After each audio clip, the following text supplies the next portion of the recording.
আসসালামাইকুম, সবাই কেমন আছেন? আশা করি সবাই ভালো আছেন। তো আমার নাম হচ্ছে সারিকা। তো আমি আসছি কুমিল্লা থেকে। তো আমার একটা জীবনের গল্প আছে, সেই গল্প বলার জন্য আমি আসছি এখানে।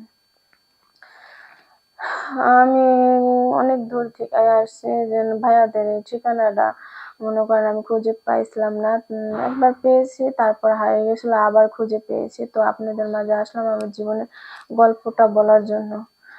যখন আমি ছোট ছিলাম, তখনকার আমি আমার খালা বাড়িতে থাকতাম।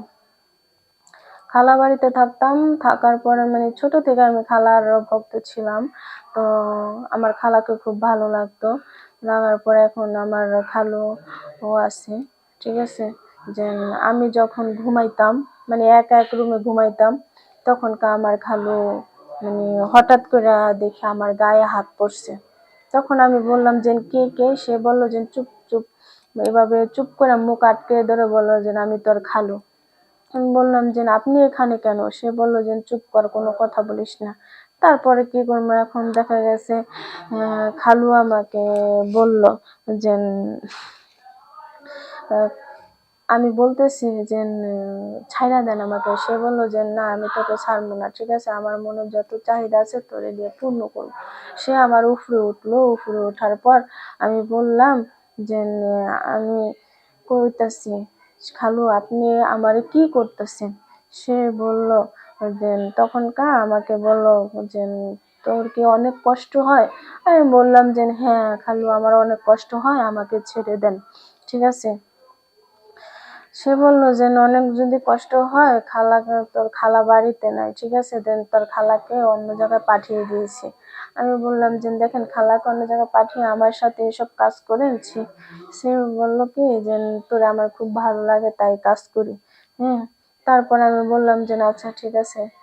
তার দেখা গেছে কি করবো বলেন, তার বাসায় থাকি খাই, ঠিক আছে, যে এখন না করে তার কিছু উপায় নেই। দেখা গেছে আমি যে পড়াশোনা করি, ঠিক আছে, এই পড়াশোনার খরচা আছে। তো এজন্য সে আমাকে মাঝে মধ্যে ডাকতো যে খালু, যে তো আমার যদি প্রতিদিন দেস তাহলে আমি কারো দ্বারা কিছু বলবো না, আর যদি না দেস তাহলে কিন্তু তোর মাইরা ফালাবো, ঠিক আছে। আমার এরকম হুমকি টুমকি দিত আমার খালু। কারণ আমার বাধ্য হয়ে তো এগুলা করতেই হবে, কারণ আমার পড়াশোনা করতে হয়, ঠিক আছে।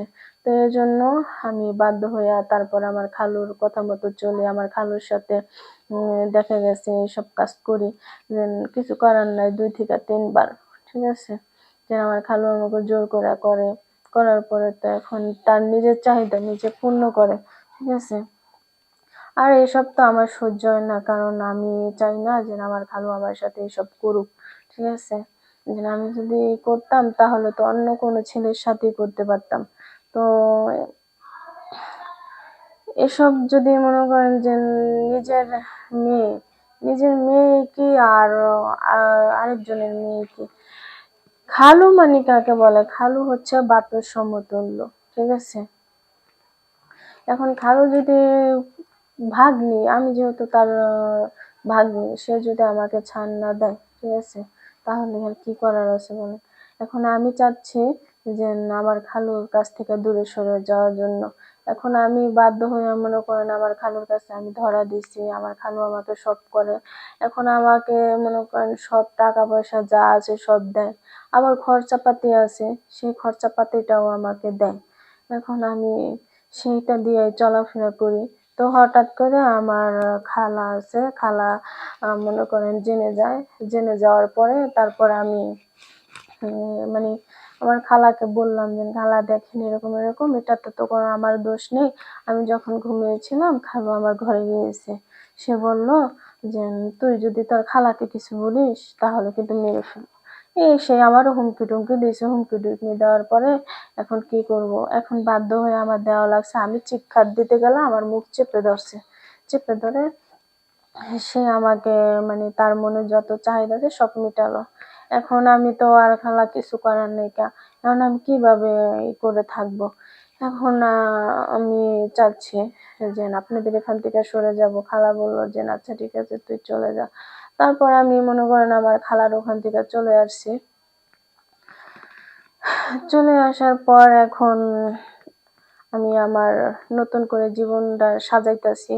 কারণ পড়াশোনা যেহেতু করতেছি, এখন আমি আমার সেই ছোট্টবেলার জীবনটাকে এখন বড় হয়েছি যে নতুন করে সাজাই। এখন সাজিয়ে গুছিয়ে সুন্দর একটা ছেলে দেখে আমি বিয়ে-শাদী বসবো। যদি আমার এই পিছনের এগুলা সব জেনে শুনে কেউ যদি আমাকে বিয়ে করতে চান বা করতে চান তাহলে আমি তার সাথে বিয়ে বসবো। সবাই ভালো